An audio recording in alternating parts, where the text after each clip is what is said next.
नमस्कार मित्रांनो, मी आहे अविनाश भगत आणि तुम्ही बघत आहेत आपले सर्वांचे आवडते यूट्यूब चॅनल अपनावी नेटवर्क। मित्रांनो, आजच्या व्हिडिओमध्ये आपण नवीन एका विषयावर आजच्या व्हिडिओच्या माध्यमातून चर्चा करणार आहोत। आजचा जो व्हिडिओ असणार आहे तो आहे ई ग्राम स्वराजचा सर्वात महत्त्वाचा, तो म्हणजे जीपीडीपीच्या प्लॅनविषयीचा। ठीक आहे, नवीन 25-26चे जीपीडीपीचे प्लॅनविषयी नवीन नोटिफिकेशन आलेलं आहे की जो आता 15 वित्त आयोग होता तो यावर्षी संपणार आहे आणि येणारा आयोग जो आहे तो 16 वित्त आयोग असणार आहे। त्याच्यामुळे 25-26चं जे आर्थिक वर्ष आहे याच्यामध्ये आराखडे कसे तयार करायचे असतील, कोणत्या प्रकारचे त्याच्यामध्ये थीम निवडायचे आहेत, 15मध्ये आपण जे केलेलं आहे तेच 16मध्ये करायचं का, की याच्यामध्ये आणखी काही मार्गदर्शक सूचना आलेल्या आहेत, ह्या सर्व गोष्टी आपण आजच्या व्हिडिओमध्ये डिस्कस करणार आहोत। ठीक आहे, तर सर्वप्रथम आपल्याला काय करायचं असते की आपल्याला शासनाकडून किती निधी मिळणार आहे याच्यासाठी आपलं बजेट असते। तर बजेट जे आहे ते आपल्याला शासन अलोकेट करून देते आणि बजेट अलोकेट करताना मागच्या वर्षीसुद्धा आपण बऱ्याच व्हिडिओमध्ये बघितलेलं आहे आणि तुम्ही आपले व्हिडिओ बघितले असतील की आपल्या बजेटमध्ये आपल्याला बजेट ऑलरेडी टाकून दिलेलं असते आणि त्या बजेटनुसार आपल्याला आराखडा तयार करायचा असतो। ठीक आहे, तर आराखडा कसा तयार करायचा, बजेट कसं चेक करायचं याविषयी आज आपण आजच्या व्हिडिओमध्ये बघणार आहोत। ठीक आहे, तर चला सुरू करू आजचा व्हिडिओ। सर्वप्रथम आपल्याला ई ग्राम स्वराजचं ॲडमिन लॉग इन जे आहे ते लॉग इन करून घ्या। ई ग्राम स्वराजचं ॲडमिन लॉग इन करून झाल्यानंतर आपल्याला काय करायचं आहे की सर्वप्रथम स्विच युनिटचं ऑप्शन याच्यामध्ये आहे। ठीक आहे, स्विच युनिट तुम्ही चेक करू शकता। स्विच युनिटमध्ये जाऊन तुमचं जे बजेट अलोकेशन जे आहे ते अलोकेशन चेक करण्यासाठी आपल्याला युनिट स्विच करणे आवश्यक असतं।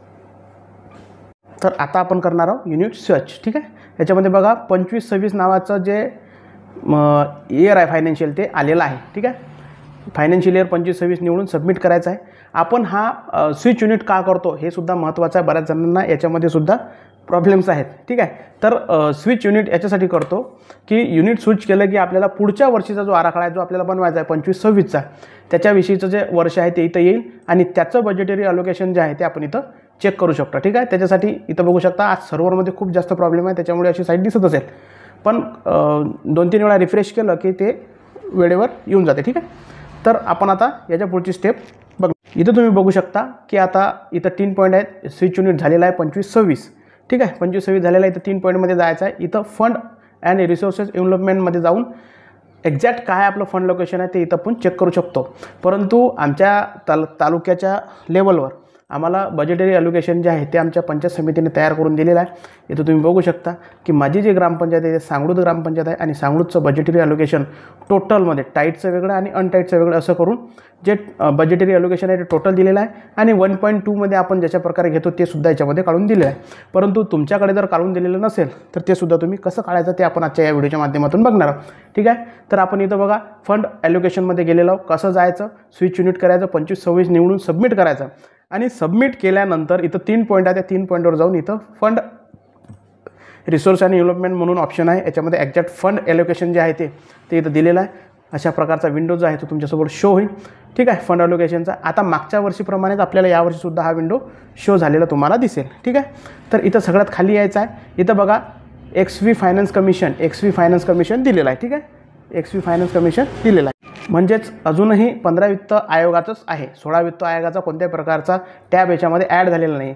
परंतु आपल्याला जे दिलेलं बजेटरी अलोकेशन आहे ते इयर 25-26चं आहे, म्हणजेच 15चं आणि 16चं बजेटरी अलोकेशन सेम असू शकते असं आतापर्यंत तरी आहे। ठीक आहे, तर हेच रक्कम घेऊन 1.2चा आराखडा आपल्याला तयार करायचा आहे। सध्या तरी अजून याच्यामध्ये कोणत्याच प्रकारचे ई ग्राम स्वराजमध्ये चेंजेस झालेला नाही आहे, चेंजेस झाल्यानंतर तुम्हाला मी नक्कीच कळवणार आहे। ठीक आहे, परंतु मागच्या वर्षीप्रमाणेच आपल्याला बजेटरी अलोकेशन याच्यानुसार करून घ्यायचं आहे, जे आकडे याच्यामध्ये टाकून दिलेले आहे त्यानुसारच तुम्हाला घ्यायचं आहे। ठीक आहे, याच्यामध्ये दिलेली जी रक्कम असते ते 100% असते आणि आपल्याला आराखडा तयार करायचा असतं 1.2 म्हणजे 120%च्या हिशोबानं। ठीक आहे, आणि त्याच्यानंतर याच्यामध्ये आणखी तुमचं ओवन फंड टाकायचं आहे, मनरेगाच्या काही एंट्रीज टाकायच्या असतात आणि हे बाकीच्या गोष्टी काय आपल्याला याच्यामध्ये आणखी चेंजेस काय करता येतील हे आपण नक्कीच पुढच्या व्हिडिओमध्ये सुद्धा बघणार आहोत। परंतु आजचा व्हिडिओ जो आहे तो 25-26च्या आराखड्याचा पहिला व्हिडिओ आहे, त्याच्यामुळे हा व्हिडिओ सगळ्यांनी पूर्ण आवर्जून बघायचा आहे।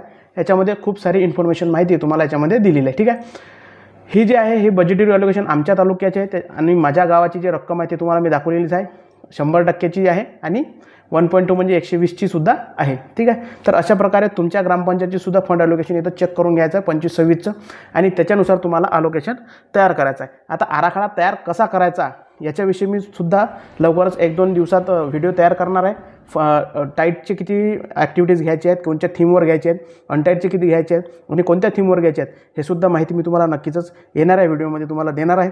आणि एक आणखी महत्त्वाची सूचनासुद्धा आम्हाला आलेली आहे की दोन्हीही थीममध्ये, ठीक आहे, दोन्ही थीम जे 2 थीम आपल्याला निवडायच्या, जसे मागच्या वर्षी आपण थीम निवडल्या होत्या त्याप्रमाणे 2 थीम निवडून त्याच्यामध्ये तुम्हाला ॲक्टिव्हिटी करायची असं याच्यामध्ये दिलेलं आहे. टाईटमध्ये 100% आणि अनटाईटमध्ये 50% जे आहे ते ॲक्टिव्हिटीज निवडणं बंधनकारक आहे असं याच्यामध्ये दिलेलं आहे. ठीक आहे. आणि इतर जे ॲक्टिव्हिटीज आहेत ते VPRPमध्ये आहे. ठीक आहे. VPRPमध्ये म्हणजे काय, तर Jal Jeevan mission, MNREGA, mid day meal, national rural livelihood, ठीक आहे, नॅशनल अर्बन मिशन, ह्या जे असतात हे काय असतात, तर हे VPRPच्या ॲक्टिव्हिटीज असतात. याच्यामध्येच आपण मागच्या वर्षी VPRPच्या ॲक्टिव्हिटीज मारलेल्या आहेत. ज्यांनी मागच्या वर्षी आराखडा ऑनलाईन केलेला आहे त्या सर्वांना माहिती आहे की VPRPच्या ॲक्टिव्हिटीज कशा मारायच्या.